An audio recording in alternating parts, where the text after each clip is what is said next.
High বন্ধুরা, এই যে দেখেন এই দাদা বোটটা চালাইতেছে, দেখতে পাচ্ছেন এইভাবে। ফার্স্ট টাইম এই বোটে চড়ছি দাদা। কেমন এনজয় লাগতেছে? আনন্দ লাগতেছে। সামনে কুচবিহার রাজমহল। টিকিটের হার ঠিক আছে দাদা? টিকিটের হার অনেক কম, এখানে অনেক শুভ মূল্যে পাওয়া যায় টিকিট। কত টাকা নিল দাদা? মাত্র 20 টাকা। 20 টাকা নিচ্ছে? এই 20 টাকায় এত সুন্দর পরিবেশন। আপনি কি আবার আসবেন? আপনি কি এখানে আবার আসবেন? আবার আসবো মানে আমি মাসে 2-3 বার আসবোই এখানে। এত আপনার বাড়ি কই? আমার বাড়ি এই দিনহাটা। দিনহাটা এরকম কি মজা নাই? দিনহাটা এরকম আবহাওয়া নাই, এরকম মানে আমাদের পার্ক নাই। এই কুচবিহারে আছে। দিনহাটা থেকে কুচবিহার কয় কিলোমিটার দাদা? 26 কিলোমিটার। 26 কিলোমিটার? হ্যাঁ 26 কিলোমিটার। কুচবিহার রাজবাড়ির সামনেই আসে দাঁড়াবেন বাস।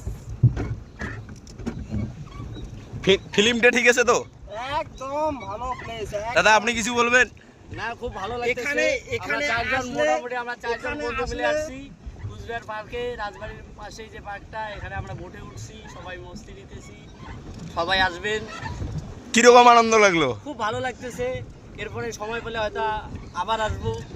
হ্যাঁ, খুব ভালো লাগতেছে আমাদের। আপনারা সবাই আসুন, আশা করি সবাই আসবেন, সবাই মজা নেন। এখানে খুব ভালো প্লেস। এখানে শুধু বোট না দাদা, এখানে বোট না, এখানে আসলে অনেক ধরনের পরিস্থিতি, অনেক ধরনের সিচুয়েশন দেখতে পারবেন। অনেক রকমের এখানে গাছের আড়ালে, জঙ্গলের ধারে অনেক কিছু দেখা যায়।